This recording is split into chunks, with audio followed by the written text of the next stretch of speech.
Tony, welcome. Happy New Year. Introduce the team, and then we'll talk a little bit more about this wonderful adventure you guys are going on.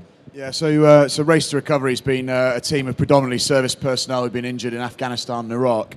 We're raising money for Help for Heroes, and the main aim for us is not least a bit of personal pride that we want to compete and challenge ourselves, but also to inspire other people to go and get into motorsport. It's the only sport I know of where everything's on a level playing field, irrelevant of your disabilities or your injuries. As soon as you're in the car, no one cares, and for us that was important. That's right. So right, introduce the boys. You got Barney Gillespie, a Royal Irish Corporal, who's going to be one of the co-drivers on the team. You've also got Corporal Tom Neathway, who everyone saw with me at Top Gear, driving next to me, and also welcome, Dave Marsh from QT Services, who builds the cars and will be one of our drivers with us as well. Tom, welcome. Happy New Year to you. We saw that wonderful documentary on Top Gear where you were undertaking that British Off-Road Championship expedition, but in the long term, you're going to do the Dakar Rally, which is not easy for anybody, really. No, after watching it on the TV at the moment, the one that's going on, pretty difficult, but it's nothing that we can't achieve. We're all quite like-minded and very positive, and we've took quite a good shine to motorsports anyway, and we're competing, and we're not just competing at the back, we're from the front to the midway, so we're doing really well. I'm assuming that in light of what's happened to you guys, nothing's too difficult. I mean, it's in the mind now, isn't it? Yeah, it always has been. I don't think your physical, your body doesn't define who you are. It's about your mindset, and racing has given us that ability to project that to the fore. Tom's been highly commended this season as a co-driver, and frankly, more important than the driver in Rally Raid, even though I'm loath to admit it. And actually, what we're seeing is not just the driving team, but the mechanics as well.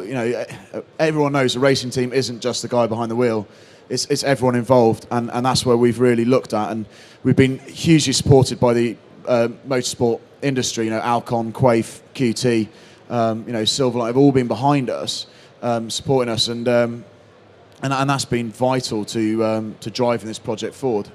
I heard you talking at the Motorsport Industry Association dinner last night, and I think. I mean, you had a captive audience, guys who are at the forefront of British motorsport engineering, and everybody is behind this project, aren't they? Absolutely. And the interesting thing has been, it's not just what we're doing now. There's so many other things where service people can benefit from what we're doing. A lot of it is jobs, afterwards and stuff like that. So we're reaching a lot further beyond just going for the Dakar. Although, frankly, for us, that's very much the goal this year is to get out racing again and get back towards the front of the grid again. Barney, the seeds of this were sown how long ago? You've probably always liked motorsport, haven't you? Yeah, I've liked motorsport from a young age. So I've just always been keen on it. So when I joined the army, I couldn't really continue on with it when I joined the army. So it sort of took a back seat. But now with the injury and that, I've got a lot more free time in my hands. So I have. So I've started up the racing again. What's your role in the project then?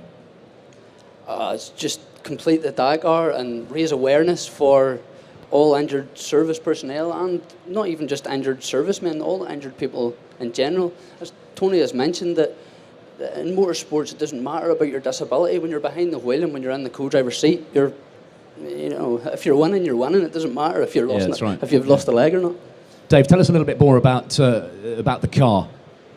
Yeah, the car's a wildcat. It's got an international reputation already for being successful in competing events like the Dakar, and we've been heavily involved with the team since its inception, really, making sure that we understand the guys' requirements, because they're obviously different from a normal able-bodied person with all their bits complete. So it's been really important to be part of the team very early on, to understand their requirements and make sure that it's sort of from an ergonomics point of view, it's the best possible they can, because of the length of time they're going to be in the car on a daily basis.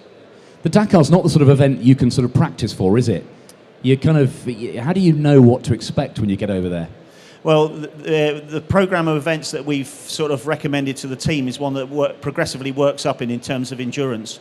So in the previous season, they've competed in the British Cross Country Championship to get their elemental sort of driving skills up to speed. And now the programme this year is to do a smaller rally raid event. The first one is Tuareg Rally in March, which is a week-long event. It enables the guys to really get some experience in the dunes, and obviously in terms of long-distance driving as well. And then progressively get that endurance level up for the team as a whole, so that we really are fully armed up, ready to go for Dakar. Tom, do you find that is the military behind you? Do they keep a close eye on what you guys are doing and the flag that you're waving? Yeah, the military have been behind us from day one. Whatever we want to do, the military will back, whether it be skiing, some guys are doing cycling in a velodrome for the Paralympics and that. Whatever we're doing, they back. And it's like Barney was saying, it helps not just us, it helps all the disabled soldiers or disabled communities. So they're backing that. It's a big thing for the military, and well, if anyone can do it, we can do it. Our military guys, we're quite confident and cocky now and again, so I think we got a good chance. Tony, finally, just tell the guys how they can sort of get involved and follow your progress. Yeah, absolutely. I mean, it is really key to us that we engage with everyone and follow Race2Recovery on all the social media and the website. We'll be in the media quite a lot over the next year.